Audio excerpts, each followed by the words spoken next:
Sushant Sareen and D Bakshi from Delhi, Syed Tariq Peerzada, Air Marshal Abid Rao and Admiral Javed Iqbal is joining us from Lahore, and before that from Islamabad and Karachi respectively. Thank you very much. I don't know what really is going on. What is the strategy?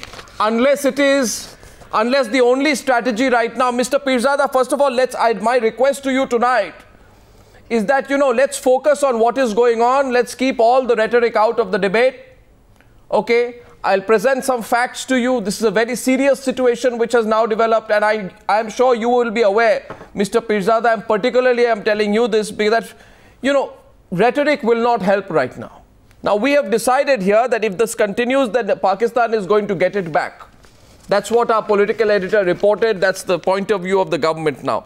For non-stop now, these ceasefire violations which are continuing, what really is the strategy, in your view, Mr. Peerzada, that is responsible for this spike in ceasefire violations by Pakistan?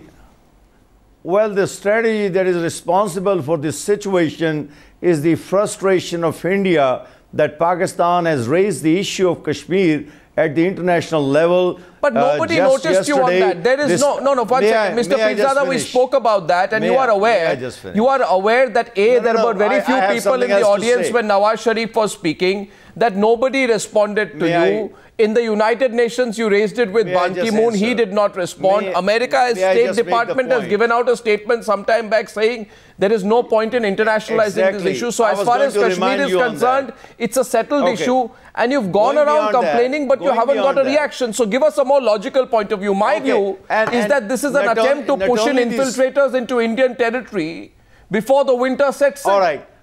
That's the only logical tactical reason. Yes. Well, winter is too far away, but what the State Department said yesterday must be heeded by India, that Kashmir is the core issue, that it must be resolved. That's the message from Washington to New Delhi. Number three, the advisor on foreign affairs to the Prime Minister of Pakistan, Mr. Sartaj Aziz, has this to say to India, that for the last 7 days, India has been indiscriminately killing Pakistani women and men across the Now let me tell you what the last 7 days look like. No, one second. Mr. Peerzada, let's understand this. No, 1 second. Mr. Peerzada, let's get everybody into the debate. I'll tell you. Let's get the other side and let's get Sushant Sareen in. But let me tell you what the last 7 days look like. No, 1 second. Let me tell you what the last 7 days look like. 7th October, 4 ceasefire violations by Pakistan, 40 border outposts targeted. Firing on 25 villages, 9 people injured. October 6th, 5 civilians killed, 25 injured.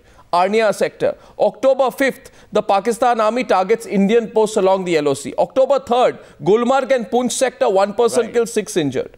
Okay, again civilian villages were targeted. October 2nd, several villages, civilians injured. It happened again in the Poonch sector. So this is what the last 7 days look like, and I don't know what Sartaj Aziz is talking about. Sushant Sareen, I put out the facts out here of what the Pakistanis have been up to. Sushant Sareen. Sushant Sareen, please. I'll come back to you, sir. He has absolutely no credibility. Yeah. Sartaj Aziz has absolutely no credibility. He's the same guy who was handling the Pakistan Foreign Office way back in '99 when the Kargil intrusions took place. And Sartaj Aziz, was the guy who was trying to tell the rest of the world, that, number one, these are some kind of jihadis or mujahideen who are fighting in Kashmir. Then that lie was proven.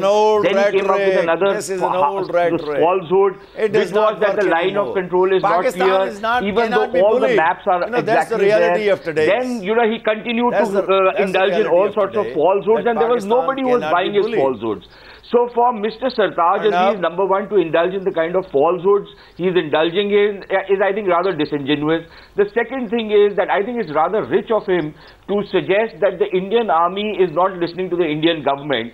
Everybody in the world, including Mr. Sartaj Aziz himself, should know what is the worth of the civilian government in Pakistan vis-a-vis the Pakistan army. And for him to say that a disciplined force like the Indian army is doing whatever is happening on the LOC without the orders of the government of India, well, I think he's absolutely lost it. That was the pressure by now the thing is that you're right that they're trying to push in infiltrators. That is one part of the problem. And in fact, this latest episode starts nobody has charged us of that. You are accusing us of committing violations at the line of control. Nobody has charged us in the Indian government of pushing the infiltrators into the Indian-held Kashmir. Nobody has. This is your personal charge. You obviously don't read newspapers, and if you read newspapers, you don't understand what is written in that.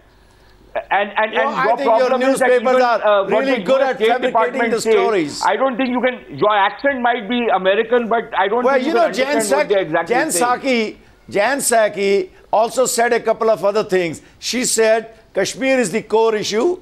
Discuss that issue. I think get to the table. Of course it is the core issue. Bring. Of course it is the core issue. Talk to your friend in Washington. No, she said. No, one second. No, 1 second. Mr. Peerzada. Mr. Peerzada, I know that tonight. Mr. Peerzada, please will you listen to me, Mr. Peerzada? My point to you is, I know tonight. Why would I know tonight that you will be clutching at straws and hoping that some little American bureaucrat out there is giving you hope of a tomorrow where Kashmir becomes an international issue. I know that. But Mr. Peerzada, what I'm telling you is this, that in a most predictable manner, you do this year after year. Last year in September, October, GD Bakshi can tell you more about it. Resolution of Kashmir, which you don't want to talk about. You guys cancel the negotiations. You guys start firing at the line of control. You think Pakistan can be bullied? But I keep advising India that Pakistan cannot the fact is that anymore. What I was just telling you, what I was just telling you, first of all, you see, first of all, no American bureaucrat, no American official has said that, you know, we are going to meddle in Kashmir. What the Americans have said, and allow me please, what the Americans have said, Mr. Peerzada. You know, and they are Mr. Peerzada, you've got to listen to me, otherwise I'm not going to listen to you. Or Mr. Modi from Washington. So, that's the message from Washington. Mr. Peerzada, what happened in Washington for you is very unfortunate. That what you got was a right royal global snub. Everybody snubbed you. There were hardly any people in the audience when Nawaz Sharif was speaking.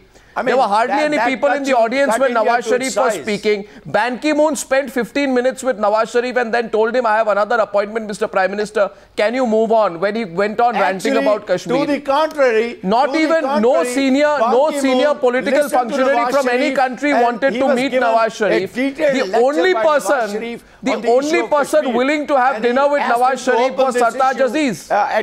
This is the unfortunate reality of your country, that today you are a global pariah. Now, my point is, GD Bakshi, how do we deal with them now? GD Bakshi, this has gone on for 2 or 3 days non-stop now. How do we deal with the Pakistanis? How do we deal with them now? You know, Arnab, if this continues, I would like on the table. Hello, Mr. Peerzada, can somebody else kindly talk?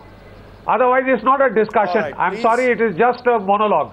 Mr. Peerzada, I would like to point out that your country is fast acquiring the contours of a North Korea clone in the South Asian landmass. You know, just like North Korea only has one option, and that is to make a nuisance of itself. Make a nuisance of itself. What I would like to tell you now is that for making a nuisance of yourself, your army will have to be prepared to pay a price. Your army will have to be prepared to pay a price. I do not think you will find it business as usual. You have unfortunately become habituated. You have unfortunately become habituated to more of the same. That you can keep firing and talks will go on. I'm afraid things won't happen that way now. And you will see a change, and you will see how Mr. Xi Jinping avoided your capital altogether. Please, have you thought over this fact? Why your friend, higher than the mountains, deeper than the ocean, that relationship, Mr. Xi Jinping avoided coming to Islamabad. Does that not tell you that there is something amiss? I'd like to let's get in Javed Iqbal and Abid Rao, please. Let's get in. No, 1 second. Now, what do you want to do? Talk to Pakistan. No, 1 second. Abid Rao. Kashmir. That's the only Javed Iqbal. Mr. Peerzada, give the other Pakistani participants a chance. India cannot have an upper hand. It is not going to happen. Okay, so days are gone. Mr. Peerzada, are you going to let any other Pakistani speak? If you want to heckle the Indian participants, that's one thing. No, allow the Pakistani participants to speak. Javed Iqbal, why would your army do something like this? You know, you go around killing 1-year-old children, right? You go around killing 13-year-old children. I think then on top of it, no, when there are floods going on in Jammu and Kashmir. When there are floods going on in Jammu and Kashmir, you allow me to complete? You try to push in infiltrators. Now you have got winter approaching. Yeah, last year what happened, Admiral Iqbal? Last year in the Keran sector, there was a standoff exactly at this time, September, October this year, right? An identical attempt was made to push in infiltrators. This time I understand that your desperation is a little greater because of the horrible treatment your Prime Minister got. When he went to New York, nobody paid him any attention. Now, will you listen to the answer, or you will continue with your speech? No, there's no speech. It's a one-way commentary. No, will you listen to Arnab show? You can please, Abid Rao, you can respond. But you also know, Abid Rao, there was exactly this thing which happened in Keran sector last year. What happened? You got pummeled. So you want me to answer or Admiral Javed? Treatment. Well, let Javed Iqbal go first. You're free to answer. Whom you want to answer? Okay. Then listen to us also. I'm listening. All ears, please. Okay, go ahead. Look, Admiral Javed, sir, it's your turn. That you would be. Okay, thank you. I would request my friends to be, show more maturity, and let's discuss the issue with patience. And I think the whole world is listening to us. Let's give argument instead of, shouting at each other.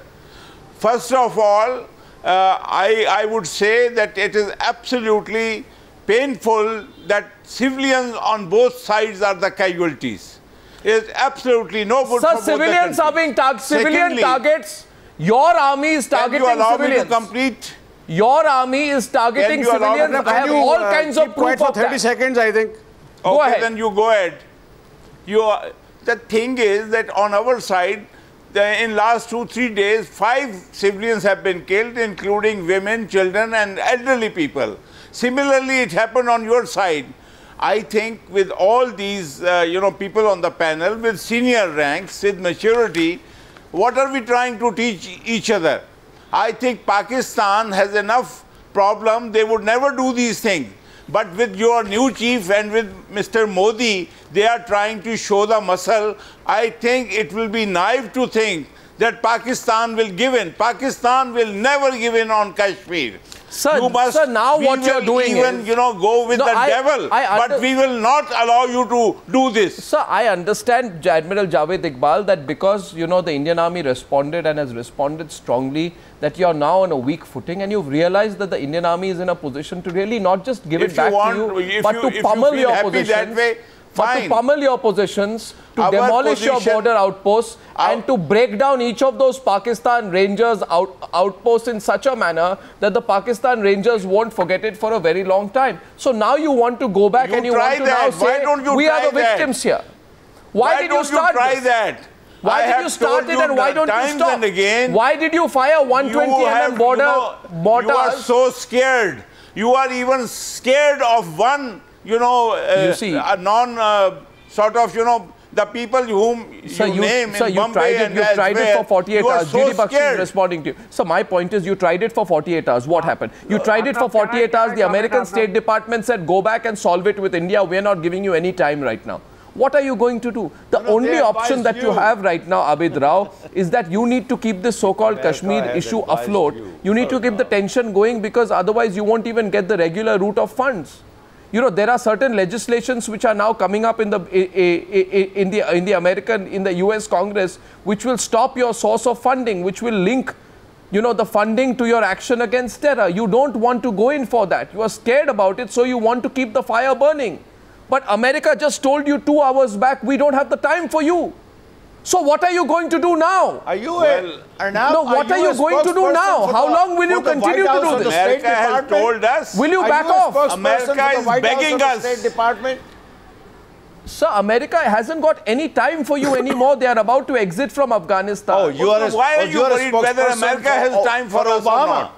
Why are you so concerned? That will be our problem whether America has time for us or not. Sir, why are you so worried about us? I understand that you have this sense of panic which has now come into you, that what are we going to do? How will we get the next round of $100 million funding? How are we going to survive? Our economy is going to tank, and who's going to listen to us after the Americans go? But that's your problem, sir. Your country can fall apart. I said yesterday, you can incinerate for all I care. But you know, we don't have time for you. The Americans don't have time for you. And if you do this on our borders, Abid Rao, with the kind of rape that you have. No, Abid Rao, you know, if you do this on our borders, what will happen? You'll invite a very tough Indian response. What will you do? If you keep quiet for 1 minute, I will answer all your questions. Sure, please do, sir. Please do. You run out of patience. Please do. I'm not running out of patience at all. Yeah, go ahead. The game India is playing can be played by 2. That is 1. Number 2, America, you will see your honeymoon is going to be over very soon. Today they have issued a statement in which, let me tell you one thing. Learn from Pakistan's experience. America will do nothing in your favor against Pakistan if it is not in America's interest. So you can keep harping. You have returned intoxicated from the visit that America has given you so much of time, so much of hearing. Fine, they will invest in India. Fine. No, so but what is why are you doing this on the border? No, but why do you have to respond? We may have had a good visit or a bad visit to New York and Washington. But why do you have to do this on the border? It has not gone in Pakistan's favor. It has not gone in your favor. So why do you have to do this on the... So what is your purpose? What do you achieve by doing this? I don't have to believe your statement.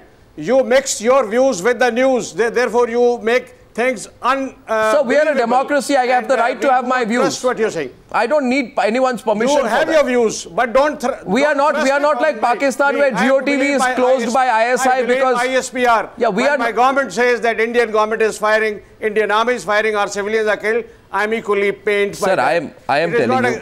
Okay, so let's do this. Abid Rao, let's do this. Abid Rao, don't use threatening language. No, I'm not using threatening language. I'm saying Sartaj Aziz made a comment. 2 hands go up. I think I'm going to leave it to the Indian interlocutors to respond. I trust him. I trust Sartaj Aziz. You trust Sartaj Aziz? You're saying that Sartaj Aziz is an acknowledged liar. His claims are a bunch of lies. The fact of the matter is that India has always been doing this. Akashvani was known to be the biggest lying agency, propaganda machine. But we accepted that you know, it is your right to say whatever you want to. Nobody in the world trusted us. Sir, I'll tell you why you are lying.